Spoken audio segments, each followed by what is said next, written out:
the first sign that our new life in this placid, painfully pristine suburb was about to get complicated was the sight of two massive Ford F-250 pickup trucks parked, with a breathtaking and almost surreal audacity, inside my grandfather's garage. I had come home late from a long business dinner in the city, my mind still buzzing with spreadsheets and market projections. The streetlights of Cypress Point Estates cast perfect, sterile cones of light onto the flawless asphalt. I turned into our driveway, the only one on the block with a few character-defining oil stains, and pressed the remote clipped to my visor. I was met with an unresponsive silence. The heavy garage door didn't move. Confused and a little irritated, I parked my sedan in the driveway, grabbed my briefcase, and walked to the small side door of the garage, keying in the 4-digit code. I pushed the door open, flicked on the overhead fluorescent lights, and stood there, utterly dumbfounded, my brain struggling to catch up with what my eyes were seeing. The space was filled, wall to wall, with foreign steel. On the left, where my grandfather's lovingly maintained, cherry-red 1968 Pontiac GTO was supposed to be sleeping under a soft canvas cover, was a gleaming white pickup truck. So enormous, its heavy-duty bumper was mere inches from the back wall. On the right, in my designated spot, was its twin in jet black, parked at a slight angle as if the driver had been in a great hurry. Both were light-model crew cab behemoths with dual rear wheels that looked like they belonged on a commercial freight hauler. The doors were emblazoned with a cloyingly twee cursive logo for a business I'd never heard of. Chic Antique Furnishings. The air, which should have smelled of old oil, gasoline, and my grandfather's pipe tobacco, instead carried the cloying scent of lemon furniture polish and sawdust. My grandfather, Arthur Vance, was a retired master mechanic, a man whose entire life had been a testament to order, precision, and the elegant logic of the internal combustion engine. His two-car garage was not a mere space for parking. It was his sanctuary, his cathedral of grease and gears. His beloved Pontiac, the car he'd bought new after returning from his tour in Vietnam, occupied the left bay like a slumbering dragon. The right bay was a meticulously organized workshop, lined with crimson snap-on tool chests that he had paid for over a lifetime, their drawers filled with wrenches and sockets arranged by size with an almost call. Religious devotion. Or at least, it was supposed to be. Now, his workshop had been unceremoniously shoved against the wall, and a garage had been commandeered as a parking depot for a stranger's commercial fleet. I found Arthur in the living room, in his favorite worn leather armchair, reading a dog-eared history of the P-51 Mustang. He was 80 years old, with eyes that were still as sharp as a tack, and hands that still knew their way around a torque wrench better than anyone I'd ever met. This audio was created with Podcastle.ai. Way around a torque wrench better than anyone I'd ever met. I had moved in with him 3 months ago, leaving my sterile city apartment behind to help him out. His spirit was as fiery and independent as ever, but his body was beginning to betray him with creeping arthritis and a heart that had seen too much action in its youth. "Grandpa," I said, trying to keep the incredulous anger out of my voice, "did you by any chance rent out the garage to a furniture flipping business without telling me?" He looked up at me over his reading glasses, his brow furrowed in genuine confusion. "What in the blazes are you talking about, Leo?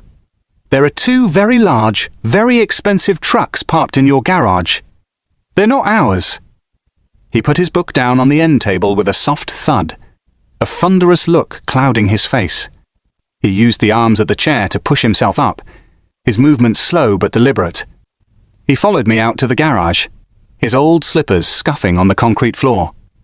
He stood in the doorway, his gaze sweeping over the scene, taking in the displaced tool chests, the carelessly shoved aside workbenches, and the sheer, overwhelming presence of the offending vehicles. His jaw tightened. He didn't say a word for a full minute, that I could feel the cold, quiet fury radiating from him. This wasn't just a trespass. It was a sacrilege. It was a desecration of his holy space, a deep and personal insult. The mystery was solved the next morning. At precisely 8 a.m., a woman came striding down the sidewalk with an air of absolute, unquestionable ownership. She was in her late 50s, dressed in expensive athleisure wear, but had never seen a bead of sweat, her blonde hair coiffed into a helmet of immovable perfection. It was Beatrice Porter, the president of the Cypress Point Estates Homeowners Association. She had been the one to welcome us to the neighborhood a month prior by handing me a 3-inch binder of bylaws and a condescending smile, informing me that she trusted we would be community-minded residents who understood the importance of aesthetic conformity. She was heading directly for our garage, a set of keys jangling in her hand with proprietary confidence. My grandfather and I met her on the driveway. Arthur stood with his arms crossed over his chest, his stance as solid and unyielding as the ancient oak tree in the backyard. "Morning, Beatrice," I said, my voice tight with a night's worth of simmering rage. "I believe you've parked your trucks in the wrong garage." She didn't even have the grace to look embarrassed. She simply gave a dismissive, airy wave of her hand. "Oh, good morning, Arthur Leo. Don't you worry, I'll have the white one out of your way in just a moment. I have a furniture pickup over in the city, a lovely distressed armoire." I was floored by the sheer, unadulterated casualness of her confession. "Beatrice, what on earth are you thinking? You can't just decide to park your vehicles in our private garage." She sighed, a long put-upon sound, as if I were a particularly dull child she was forced to educate on the ways of the world. "Leo," she began, her tone dripping with a condescension so thick you could bottle it, as I'm sure you know, "the HOA bylaws, which I personally wrote and enforce, strictly prohibit parking commercial or oversized vehicles in driveways overnight. It lowers the curb appeal for everyone and creates a commercial atmosphere." I'm aware of your bylaws, Beatrice," I said, my teeth clenched. "What does that have to do with you illegally storing your trucks on our property?" "My garage," she explained, as if it were the most logical thing in the world, "is my workshop for my furniture business. It's where the magic happens. There's simply no room for the trucks. Your garage was empty and clearly underutilized. As president of the association, I am empowered to utilize common and underused spaces for the greater good of the community. I deemed this an emergency measure to maintain our neighborhood's aesthetic harmony. Frankly, you should be thanking me for not..." This audio was created with podcastle.ai. Frankly, you should be thanking me for not parking these in front of your house and creating a blight. I stared at her, speechless. My brain simply could not process her logic. She had broken her own rules and had solved the problem by breaking the law and invading our home. She had, in her own mind, annexed our garage. She had declared it a public utility over which she had unilateral control. My grandfather, who had been silent up to this point, a statue of simmering rage, finally spoke. His voice was quiet, but it had a low, gravelly timbre that could cut through steel. "Ma'am," he said, looking her directly in the eye, a feat few dared, "you are trespassing. And you are storing stolen property, in a sense, as you've stolen the use and security of my space. I want your vehicles off my property. Immediately." Beatrice actually scoffed, a sharp, ugly sound. "Arthur, please don't be dramatic. I have a master keypad code for all the garages in the community for emergency access. I am the final arbiter of what constitutes an emergency. I will move my trucks when it is convenient for me. Now, if you... Excuse me?" She pushed past us, heading for the garage's side door, fully expecting to key in her magical code and go about her day. But my grandfather was a step ahead. He had changed the code last night after our discovery. She stabbed at the keypad, a frown forming when it beeped angrily back at her, refusing her entry. She tried again. The result was the same. She spun around, her face a mask of pure fury. "Did you change this code?"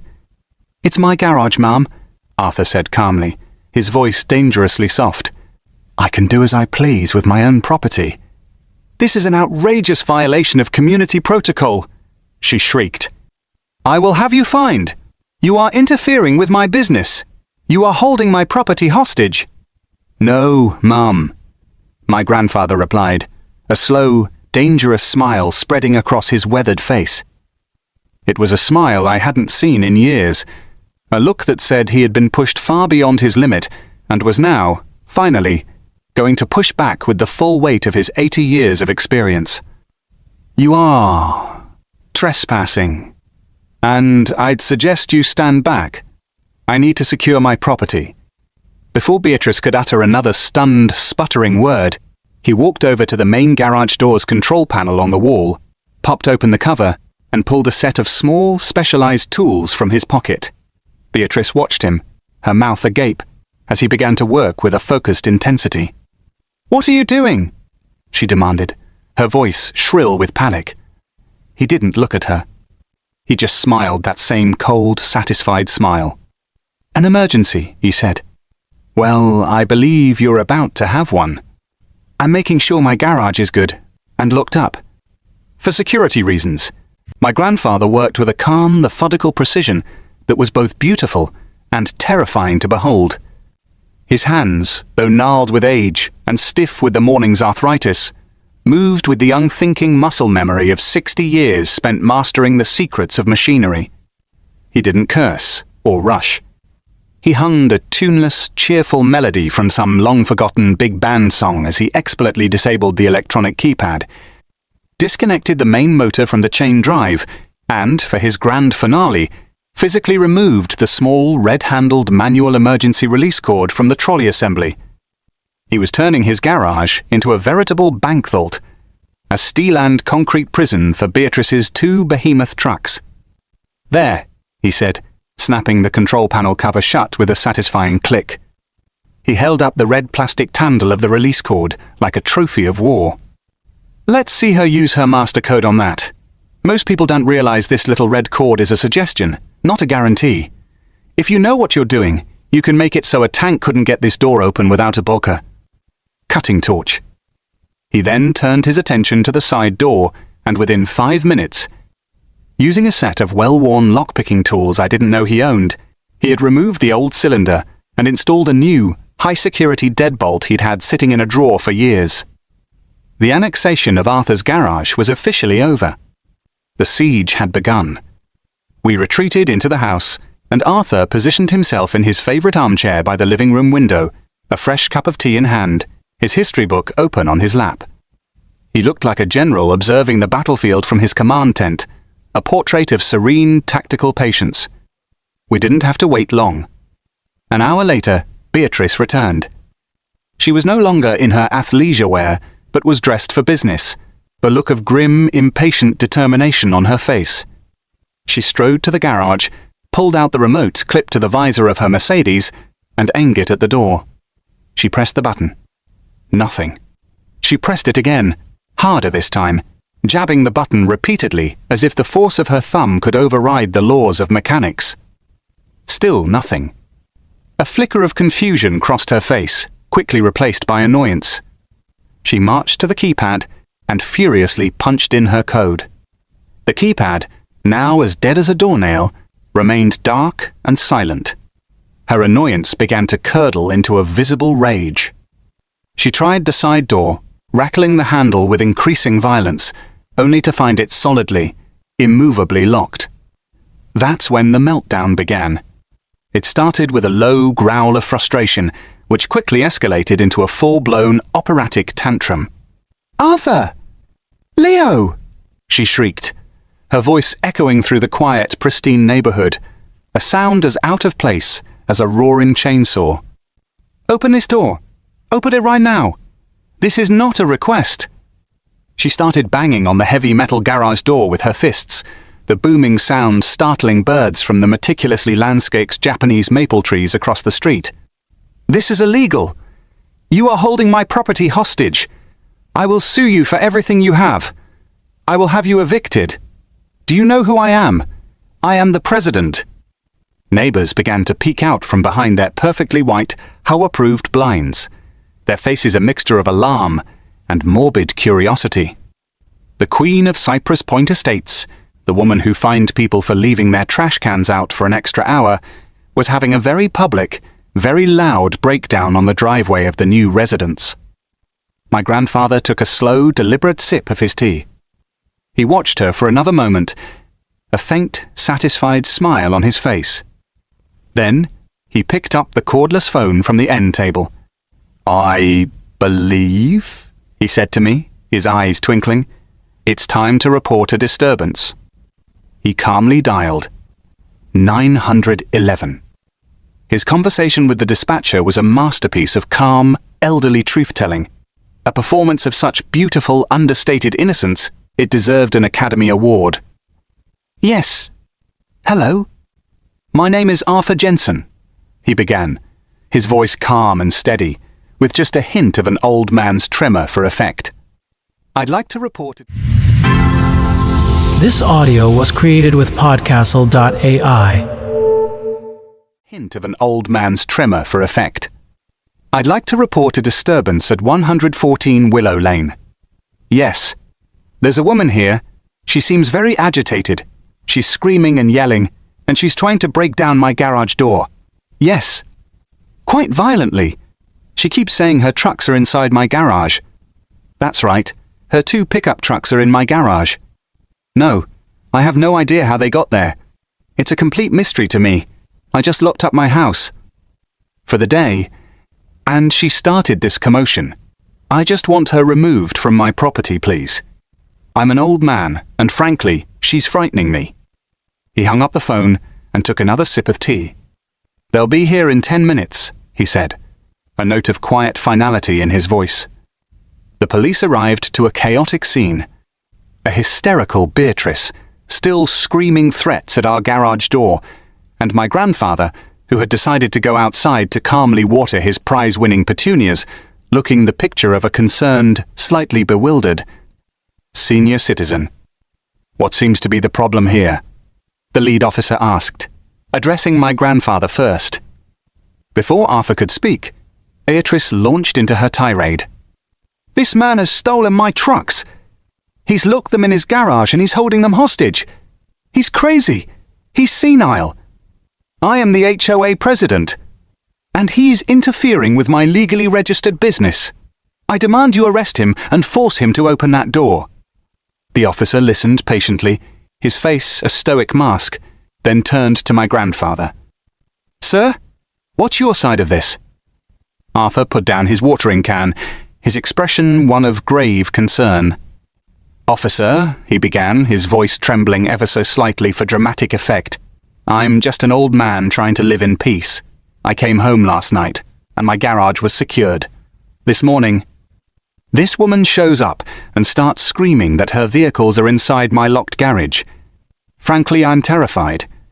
If her trucks are in there, as she claims, I have no idea how she got them in. She must have broken in. All I know is she's been trying to break down my door for the last hour.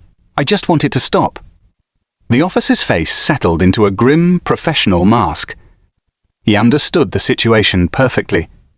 He turned to Beatrice. "Ma'am," he said, his voice now firm and official, "let me get this straight. You are admitting, on record, that your 2 commercial vehicles are currently located inside this man's locked private garage?" "Oh, yes." "Yes," she cried, thinking she was finally being heard, that her status was finally being recognized. "He has them trapped. And did he give you permission to park them there?" I am the HOA president. I deemed it an emergency use of AM. That is not a yes or no answer." The officer cut her off, his patience clearly gone. "Did the property owner, Mr. Arthur Jensen, give you explicit permission to store your vehicles on his property?" "No, but I have a master code, A. A master code does not grant you the right to commit a crime." The officer, stated flatly, "You have admitted to, at the very least, criminal trespass and unauthorized use of a motor vehicle storage facility. This man has done absolutely nothing wrong by securing his own garage door. You, on the other hand, have admitted to multiple offenses. And the colour drained from Beatrice's face as the legal reality of her actions finally broke through her thick wall of entitlement.